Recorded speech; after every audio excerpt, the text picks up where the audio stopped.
신율의 뉴스 정면 승부 3부 시작하겠습니다. 오늘 하루의 가장 중요한 뉴스를 정리해보는 정면 브리핑 시간인데요. 오늘도 김영민 아나운서 함께하겠습니다. 안녕하세요. 안녕하세요. 예, 지금 저는 사실은 항상 주장하는 게 뭘 주장하냐, 이게 이 복지라는 게요. 네. 보편적 복지가 있어야 되는 부분이 분명히 있어요. 근데 차등적으로 지급해야 되는 부분도 분명히 있거든요. 네. 그래서 예를 들면 보편적 복지라고 얘기를 한다는 건 여러 가지가 있을 수는 있죠. 근데 사실은 지하철 지금 무료로 사용하게 되는 거, 네. 이것도 좀 선별적으로 하면은 지하철 공사의 이 부채 규모도 좀 줄어들 수 있지 않을까라는 생각이 들어요. 예를 들면 소득 하위 70%까지 부담을 하게 한다든지, 그 대신에 오히려 더 넓힐 수도 있거든요. 버스까지도. 이런 생각 좀을 가끔. 근데 지하철 얘기하니까 나 그것 좀 했으면 좋겠어. 어떤 거요? 이 지하철을 타잖아요. 네. 그러면은 왜 연세 드신 어르신분들 좌석이 있잖아요. 네. 근데 이게 도대체 몇 살부터 여기에 앉을 수 있는 건지. 그냥 근데 그거 노약자라서 그 약자도 앉을 수 있는 거 아닌가요? 모르겠어요. 보통 어르신들이 많이 앉으시긴 내 대학교 하죠. 동창들은 그런 얘기를 하더라고. 뭐냐면 일단 앉는데요. 네. 그러다가 자기보다 나이가 위인 사람 같은 사람이 타면 일어난다 그러던데 난 거기 한 번도 앉아본 적이 없거든요. 아, 그렇죠. 그런 걸 좀 법적으로 어떻게 좀 여기는 몇 살 이상부터 앉을 수 있습니다. 아프신 분도 앉아도 되고 사실은 그렇죠. 약자면 누구나 앉을 수 있는 건데. 그거 되게 웃기는 게 버스 같은 데 타면 또 거기에 그 좌석이 있잖아요. 임산부 좌석도 있고, 네. 노약자 좌석은 노란색으로 돼 있고 이렇잖아요. 네. 그죠? 근데 버스는 다 앉아가더라고요. 그냥.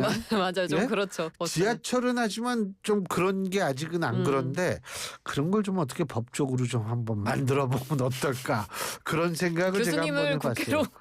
글쎄 그거 가지고 국회까지 갈 필요는 없고요. 그냥 근데 제가 이 얘기 왜 했냐면, 정부가 그 민생회복지원금 지급을 검토는 하는데 차등으로 지원이 될 것이다. 네. 이런 소식 있죠? 맞습니다. 원래 보편 지원에 대한 이야기들이 워낙에 많이 나왔었는데 차등 지원이 될 것으로 보입니다.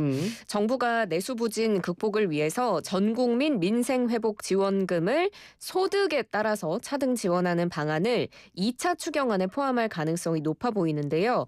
대통령실에서도 민생회복을 위한 추경 편성을 추진 중이며 19일 국무회의에서 상정될 예정이다라고 공식적으로 입장을 밝혔습니다. 일단 지금까지 전해지기로는 기본적으로 전 국민에게 15만 원씩을 지급을 하고, 차상위 계층이나 한부모 가정에는 30만 원, 기초생활수급자에게는 40만 원 이렇게 선별 지급을 하고요.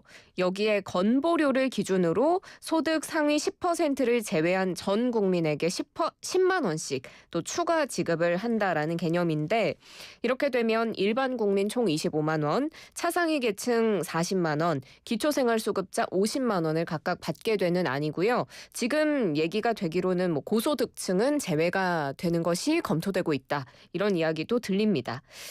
세수 여건이 빠듯한 상황인데 취약층의 지원 효과를 높이려면 차등 지급이 불가피한 현실을 좀 고려한 것이 아니냐라는 입장이 해석이 나오는데, 그런데 민주당에서는 보편 지원 입장이 계속 있었던 만큼 최종적으로 어떻게 될지는 좀 지켜봐야 될 것 같고, 기재부에서도 추경의 구체적인 내용은 아직 확정되지 않았다는 입장입니다. 그러니까 이게 예를 들면은 돈 받아 싫은 사람은 없죠. 하지만 정말 절박한 사람이 있고, 있으면 좋은 사람이 있고, 근데 있으면 좋은 사람들한테까지 이거를 지급할 필요가 있느냐, 이 부분에 대해서 생각을 해봐야 되는 거죠. 정말 절실하신 분들한테 더 집중 지원을 하는 것이 훨씬 필요하다.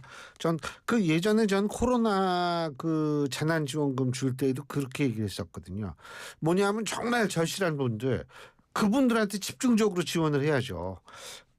저는 좀 정부안이 이게 맞지 않을까, 이런 생각이 듭니다. 근데 이게 오늘 돈 얘기만 계속하네. 기름값 올랐다며요. 그러니까요. 이제 기름 넣을 때가 됐는데 이런 소식이 들려옵니다. 예. 지금 그 중동 지역이 굉장히 긴장감이 높아지고 있는 상태라서 그게 우리나라 기름값에도 영향을 미친 겁니다. 서울 주유소 휘발유의 평균 판매가가 무려 1,700원을 돌파했다라는 소식인데요. 한국석유공사 유가정보 시스템이죠. 오피넷을 보면 오늘 오전 10시 반 기준으로 서울 주유소의 휘발유 평균 판매가가 전일 대비 리터당 거의 10원 가까이 오르면서 1,705.98원이 됐습니다. 전국의 휘발유의 평균 가격은 전일 대비 1.45원 올라서 1,631원 정도가 되고요. 경유도 같이 상승세입니다. 전국 평균 가격 1,493.98원, 서울은 1,584.26원을 기록을 했습니다. 이 국내 유가가 지난주까지는 5주 연속 하락세였는데요. 최근에 국제 유가가 상승세로 돌아서면서 앞으로는 좀 오를 가능성이 커 보입니다. 그 국제유가 근데 이게 이제 시차가 있더라고요. 이게. 맞습니다. 한 2, 3주의 시차가 있습니다. 근데 국제유가 더 오를 가능성이 있다. 이거는 사실은 이란하고 이스라엘에 이게 지금 무력 분쟁이 어느 정도 번지느냐 이런 거를 좀 지켜봐야 되는데 어쨌든 국제유가가 더 오를 가능성이 있다. 뭐 이런 네. 얘기가 많은 것 같더라고요. 맞습니다. 지금 양국이 한치의 양보 없이 대치를 이어가고 있어서 또 이스라엘이 이란의 에너지 시설을 집중적으로 공격했다. 이런 소식이 전해지면서 현지 시간 15일 기준으로 국제유가가 3% 이상 급등을 했습니다. 뉴욕 상품거래소에서 현지 시간 15일 기준 오후 7시 기준으로 WTI 선물 가격이 무려 3.7% 급등해서 배럴당 75달러 선에 거래가 됐고 브렌트유 선물 가격도 77달러 선을 기록을 했는데요. 그런데 지금 뭐 주요 투자은행들에서는 75달러 이 선에서 그치지 않을 것이고 앞으로 더 오를 것이다라고 전망을 하고 있는데요. 어디까지 오를 거냐? JP모건은 최악으로 치달으면 유가가 배럴당 120에서 130달러까지 오를 수 있다라고 이야기를 했으니 뭐 거의 지금 가격도 오른 건데 지금의 2배 가까이 오를 수 있다 이렇게 전망을 한 겁니다. 이 얘기가 나왔으니까 예전에 비해서 요새는 젊은 사람들도 자동차에 대한 뭐라 그래야 되나 애착이라고 그래야 되나 이런 게 많지가 않아요. 맞아요. 젊은 사람들이 차 없이 옛날에는 하여간 취직만 어디 하면 그냥 자동차부터 저걸 했는데 사실 우리나라 같은 경우에 대중교통망이 굉장히 촘촘하고 잘 돼 있는 편이거든요. 맞습니다. 그렇기 때문에 어디든 가서도 되고 예를 들면 뭐 어디 놀러 간다라고 치면은 거기까지는 기차 타고 가고 거기서 예를 들면 렌트를 한다든가 뭐 이런 방식으로 해가지고 이제 하는 경우도 많고 하기 때문에 예전만큼 사실은 자동차에 대한 애착은 없는데 한 가지 뭐냐면 이렇게 오를 경우에는 자동차를 가지고서 이 생업을 하시는 분들 그분들이 굉장히 타격이 크다. 이런 생각은 우리가 해야죠.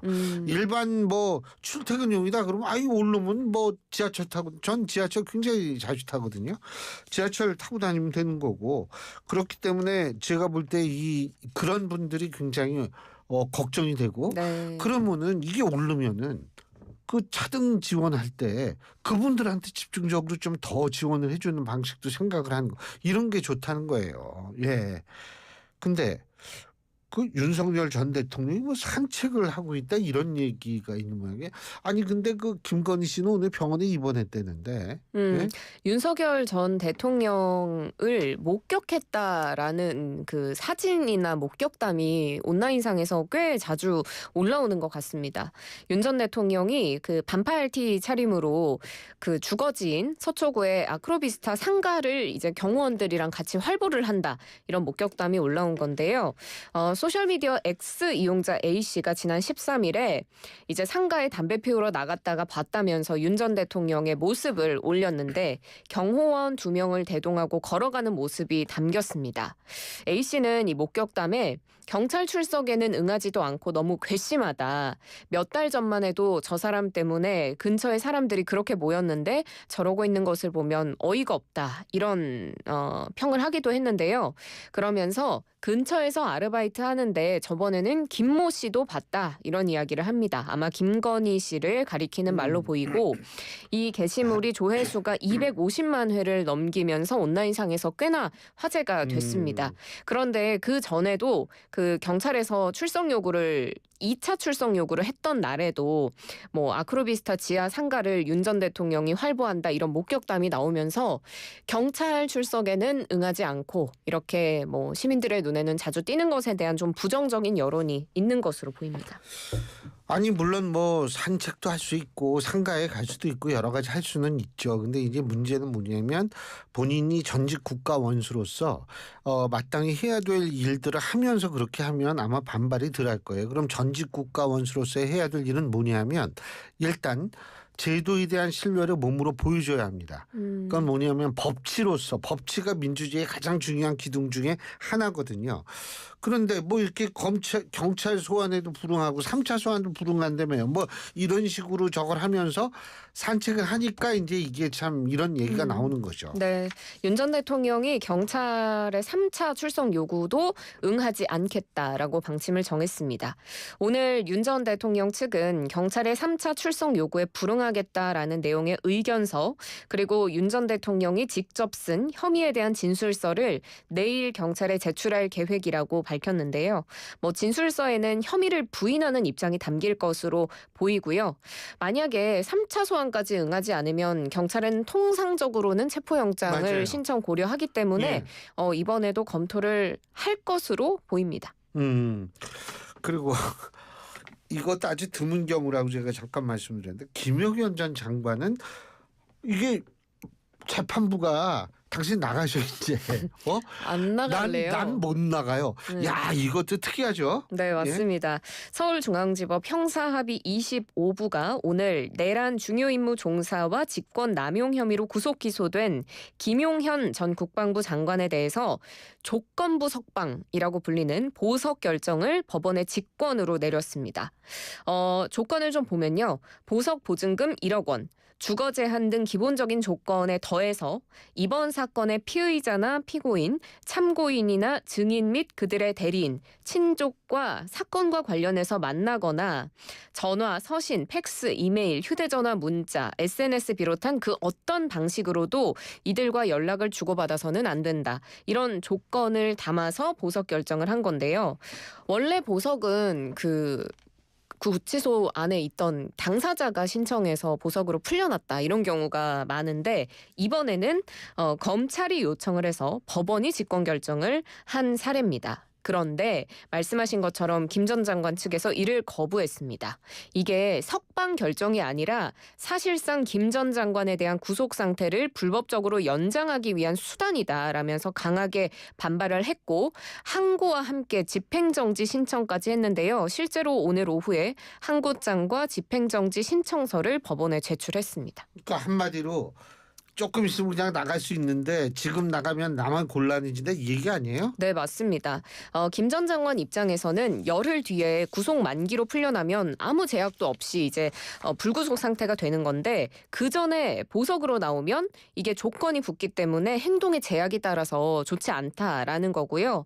김 전 장관 변호인단은 항고장에서 이 보석 제도는 피고인의 자발적인 청구에 따라서 일정 조건 하에서 석방을 허가하는 것이지 피고인의 의사에 반해서 국가가 임의로 인신제약을 연장하거나 강화하는 수단이 돼서는 안 된다라고 주장을 하면서 이게 보석제도의 본래 취지를 왜곡하고 사실상 구속 상태를 연장하는 것과 다름없다. 그러니까 행동의 자유를 부당하게 규율하려는 위헌적인 조치다라고 반발을 했습니다. 어쨌든 전 나가라고 그러는데 못 나가겠다고 얘기하는 경우는 처음 봤는데 이게 제가 볼 때 이 동일한 이유로 다시 구속되기 힘든데 이 내란 특검이 지금 이루어지고 있죠. 네. 이제 출범을 하겠죠. 네. 그러면 내란 특검의 수사에 따라서 그 특검법에 그게 명시가 됐거든요. 이제 수사를 하다 보니까 딴 게 불거지면 그것도 수사할 수 있는 그런 상황이 되기 때문에 아마 그런 것도 좀 종합적으로 고려를 해서 행동해야 되지 않나 이런 생각이 듭니다. 그래 오늘 수고하셨습니다. 고맙습니다. 맞습니다. 예, 김영민 아나운서였습니다. 춤과 노래를 즐기는